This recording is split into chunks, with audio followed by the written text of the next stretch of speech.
You are listening to the SDSU podcast, presented by the East Village Times, with your host, Andre Hagverdian.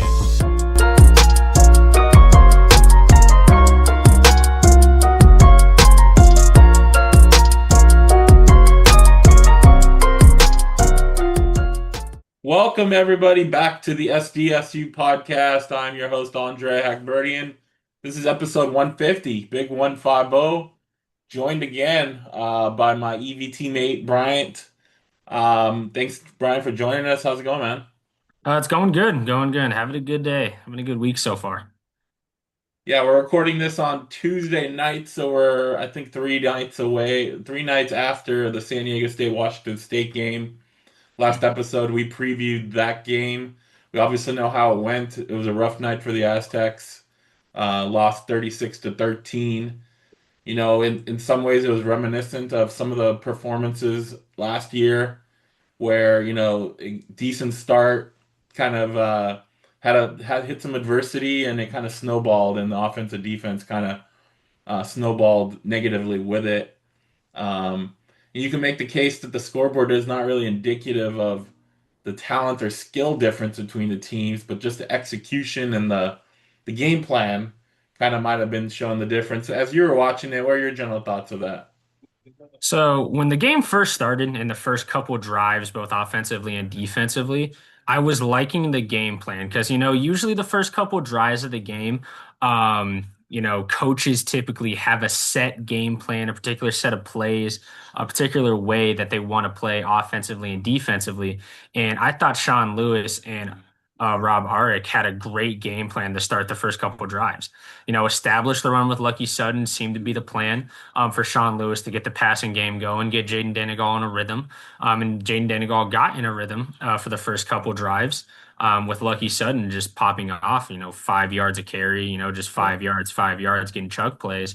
And then Rob Arick, he seemed to be sending a lot of blitzes. Was disguising coverages not too often, but a couple times they kind of messed with the quarterback of Washington State. So the first couple drives, I was like, okay, this is going to be a game. You know, this is going to be a lot better than I was expecting you know? And then after those first two drives, they just stopped going to Lucky for whatever reason. hmm And I was extremely disappointed in Sean Lewis not going to Lucky Sutton as much and not leaning on that run game. Because I know, like, back in the Rocky Long days, we were like, can we please pass the ball more and stop Yeah. running so much? But then, it's like, running the football and having a good running game is more than just an offense thing. It's keeping your defense off the field.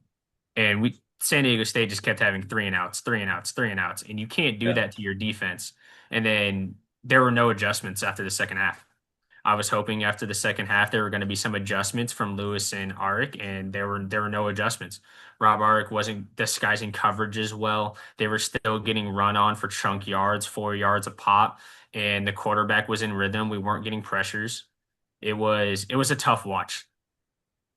I think it is ironic that the Aztecs, at least from the fan base, have gone from you're running the ball too much to now you're not running the ball enough.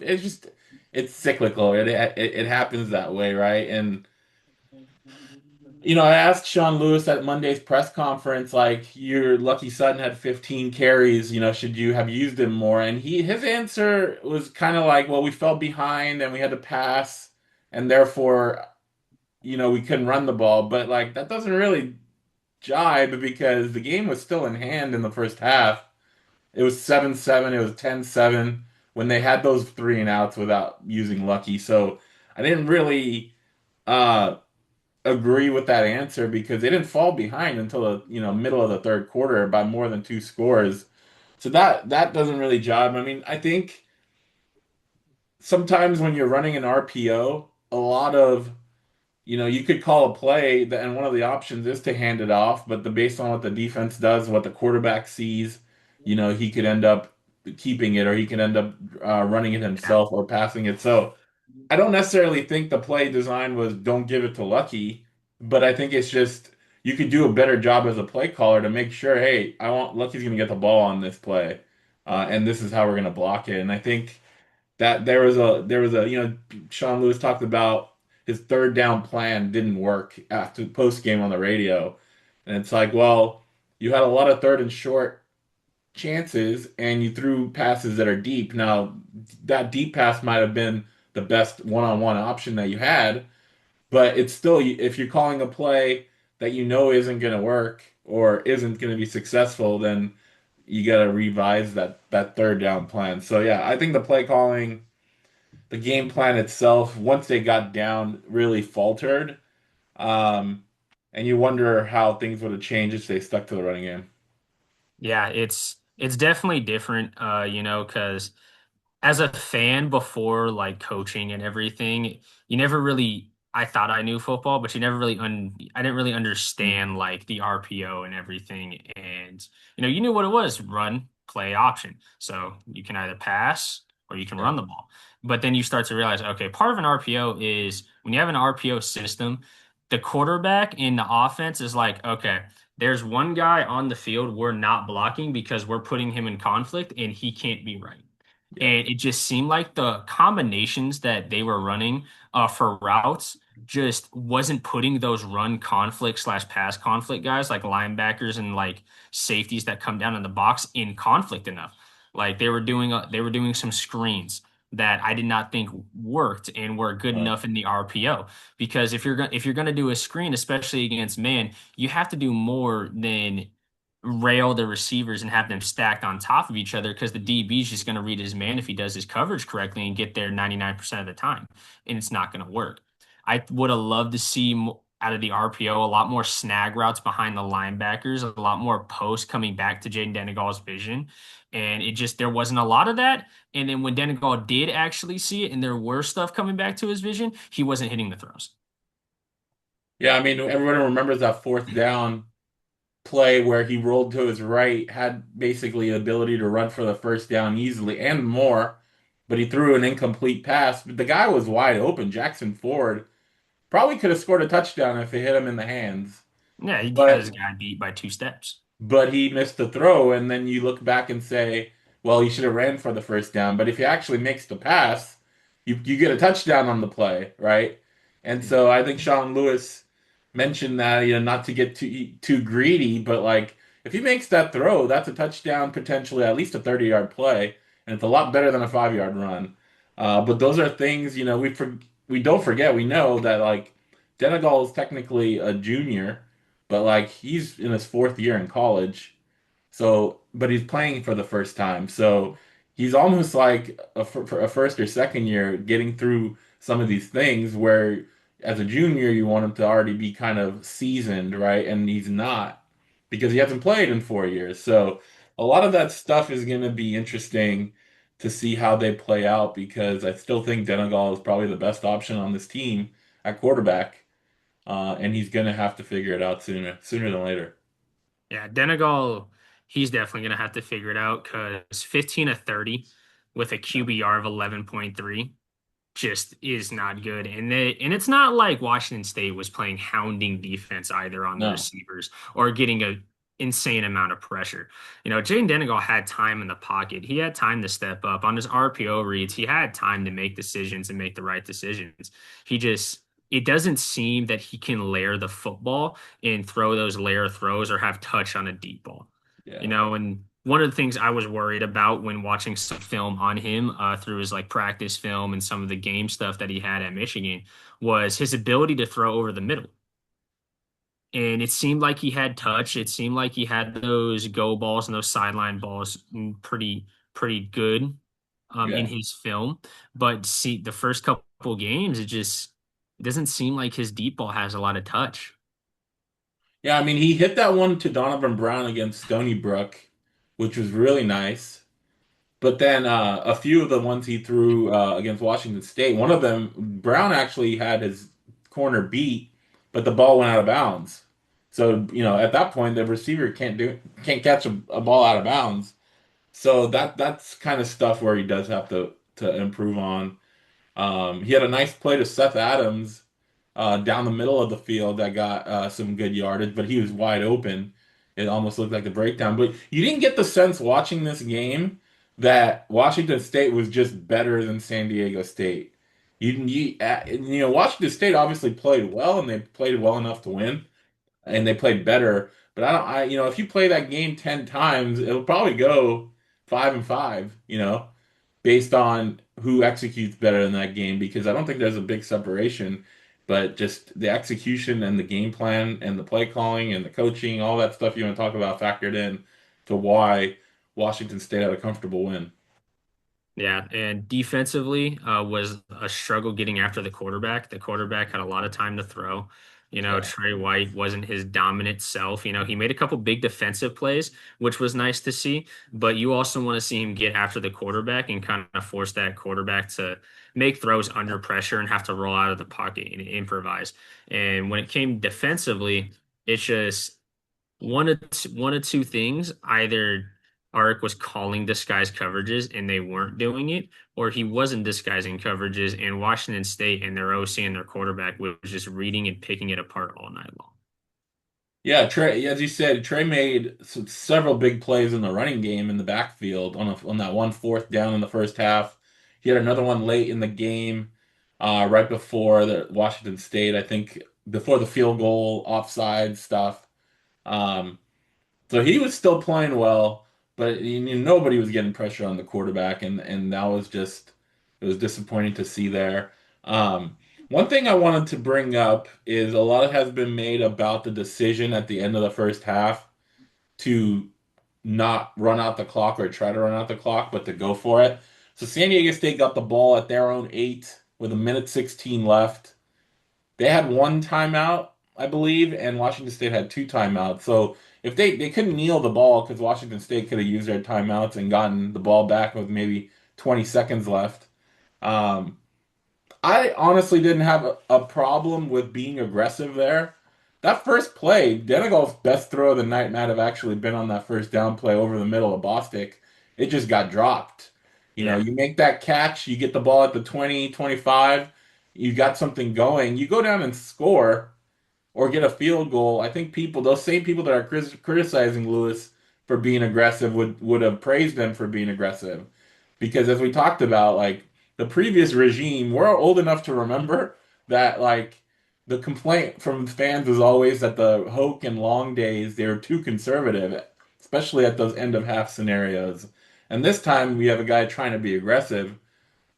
It backfired, but that's looking back on it in hindsight. Um, Bostic makes that play, the drive keeps going. Who knows what'll happen? Um, that second down play to safety. I mean, Sean Lewis was insistent on Monday that it was not Christian Jones's breakdown, that it was his protection call. We don't know what the call was per se, but like that looked like it was well blocked for Lucky Sutton to hand it off to and pick up a bunch of yards. But Denegal kept it, and then he didn't see the blind side. Isaac Terrell coming in. I mean, at that point, there's not much he could have done either. Just hold on to the ball and don't give up a fumble touchdown.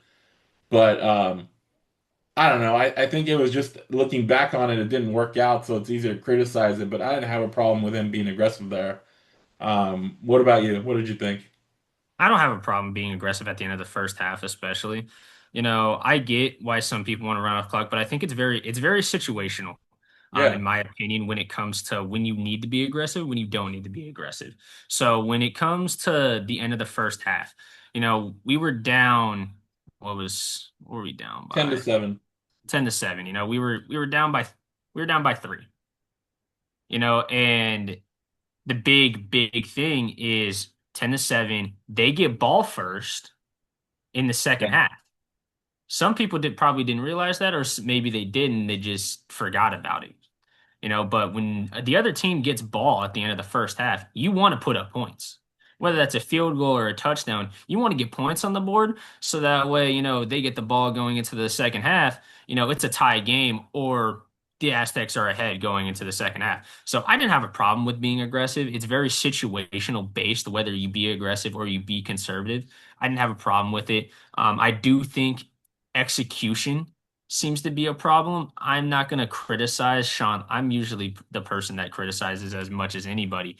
But Sean Lewis, I think if I wish I had all 22 film to be quite honest with you, because Yeah, all 22 film really explains a lot more with play calls and yeah, what actually the play was and the situation and everything. But I feel like it's execution based a little bit. Not to put full blame on the players, because obviously Sean Lewis has some blame too.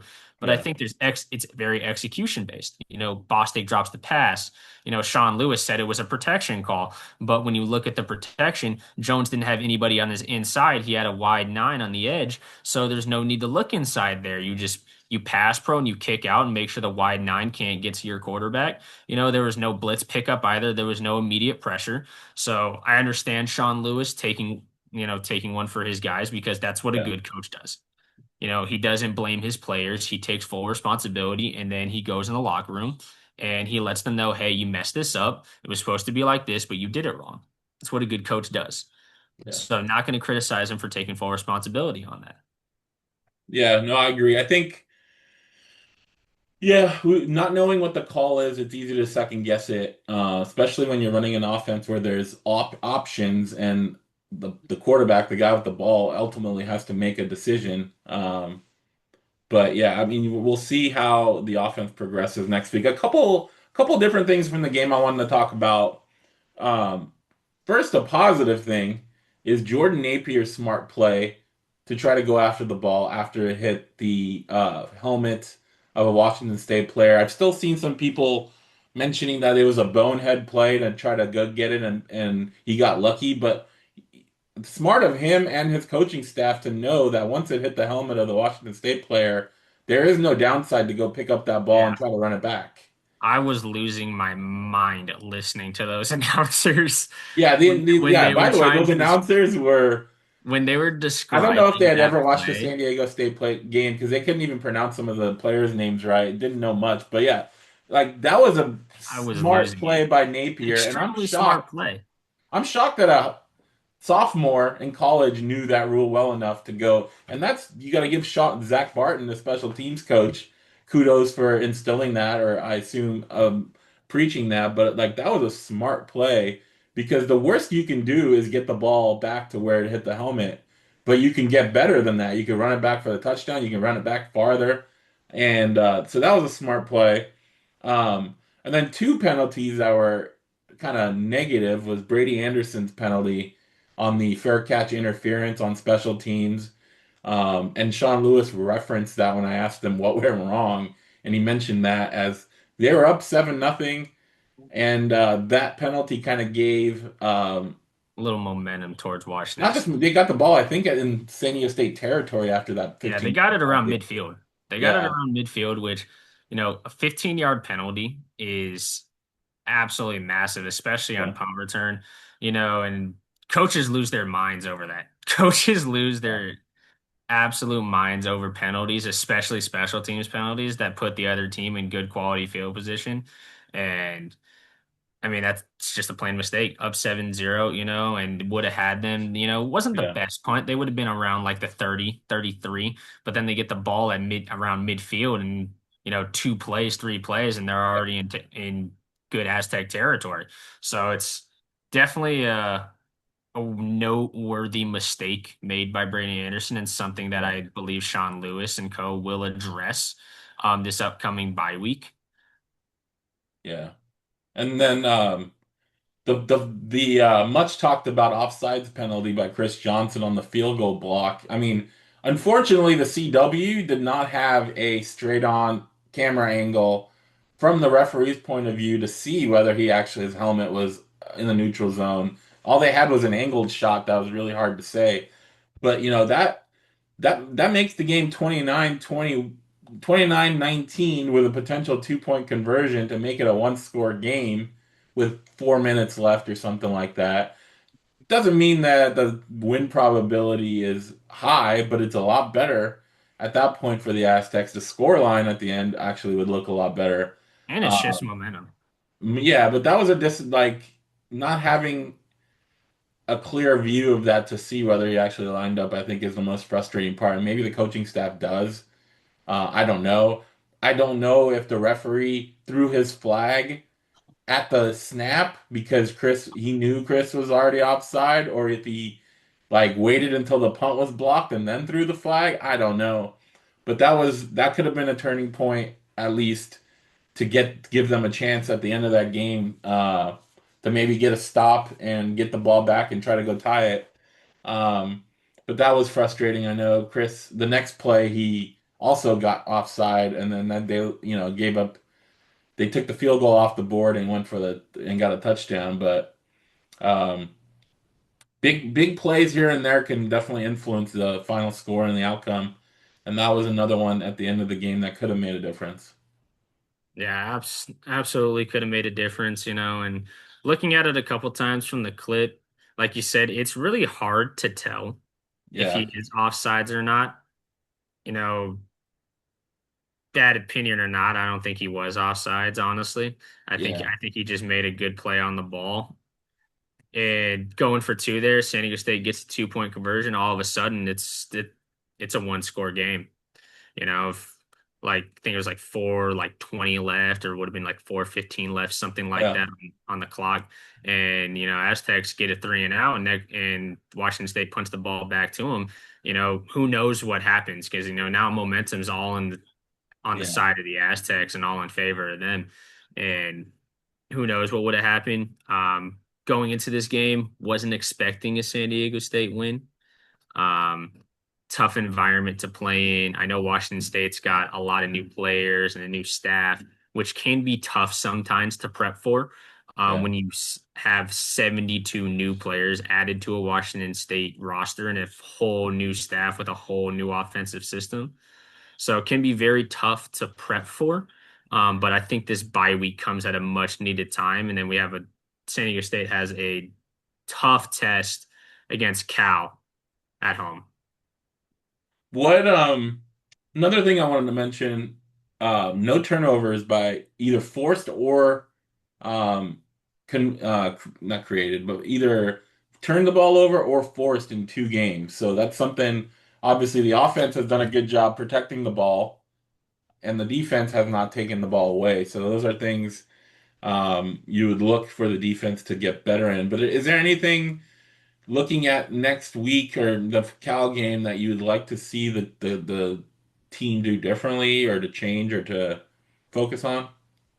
I think offensively, running the ball with Lucky Sutton and getting him going is a big key to this offense and being successful. The offensive line getting their down blocks, getting their blocking assignments right, and Lucky Sutton hitting the hole and seeing the hole is going to be huge up against Cal.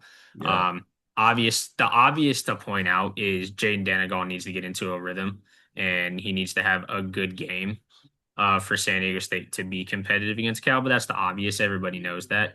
yeah, You can try and run the ball you want with Lucky Sutton, but if your quarterback's not putting up a good game, it's going to be tough to beat a team like Cal. Defensively, obviously, you just mentioned it. No turnovers forced in the first two games, and one of them was against Stony Brook. A team where you should force at least one turnover, yeah. whether it's special teams or defensively. You should force at least one turnover.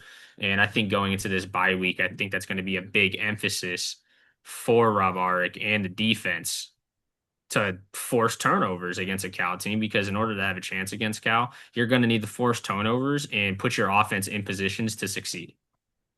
Yeah, I wonder if we'll see any kind of changes to the starting lineup on defense. I know one position, Dwayne McDougal at safety, he's an incoming transfer who played under Rob Arich's defense at Idaho. But he struggled against Wazoo definitely several plays.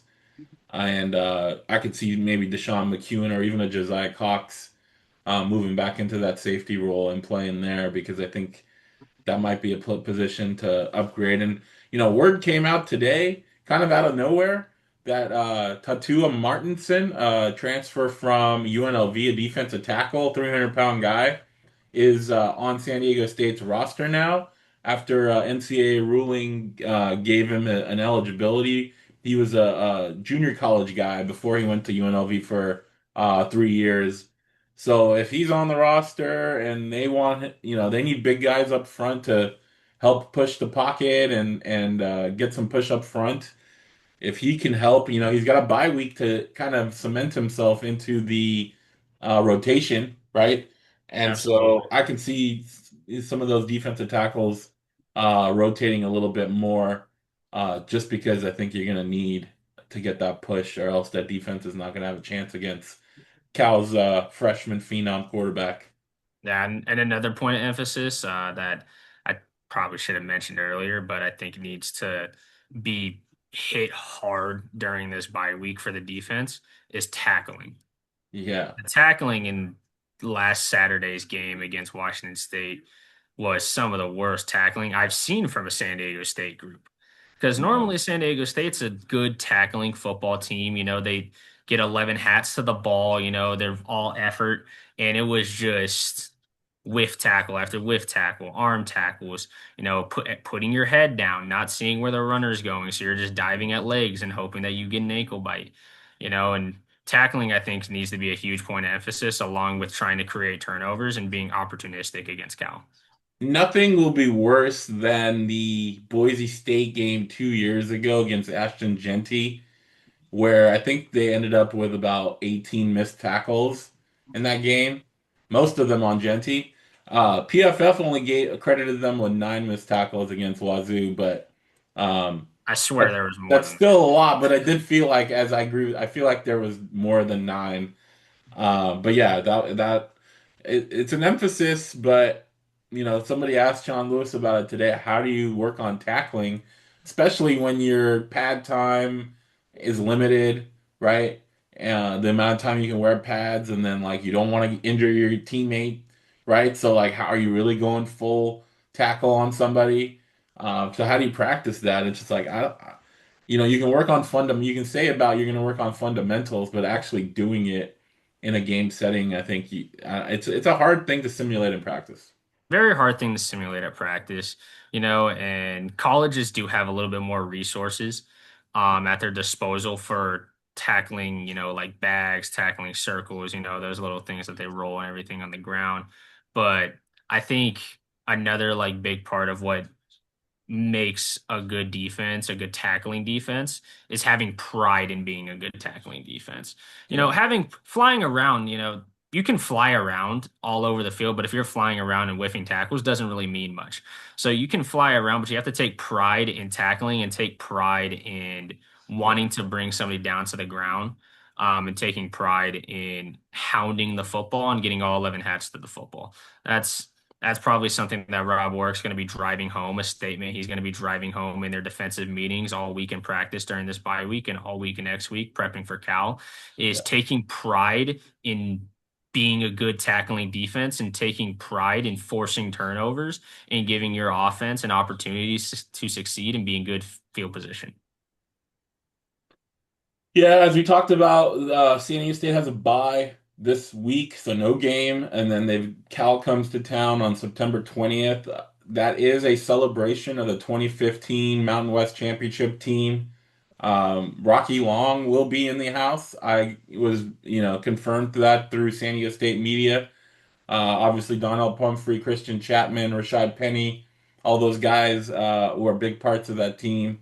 So it'll be really cool. I'm actually trying to get a little podcast interview, a roundtable interview with some of the key players and coaches from that team. So hopefully, stay tuned for that because I'm looking forward. I'm working on scheduling that, but I'm looking forward to putting that out there for the people to listen to. So stay tuned for that.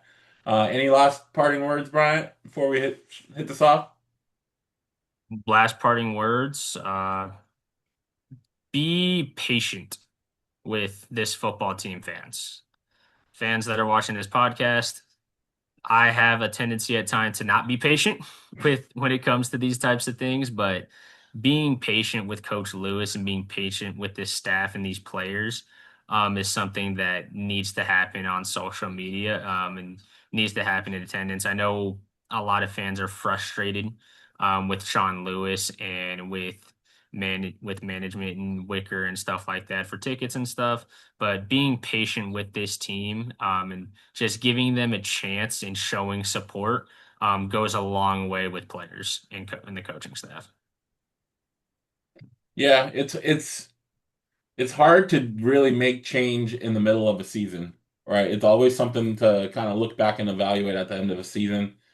Um, but the season just started, so there's 10 weeks, 10 games left, and for San Diego State, they need to turn it around because the uh, the noise will get louder and louder as more losses pile up, as it did 2 years ago under Brady Hoke when that season kind of spiraled. So I agree, be patient.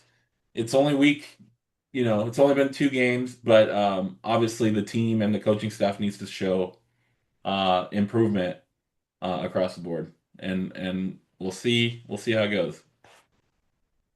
All right, Absolutely. guys. I appreciate you guys tuning in. I appreciate Bryant joining me on this episode to talk some Aztec football. Hope you guys enjoyed it. If you did, please like, subscribe on all your favorite platforms, and we will talk to you guys next week.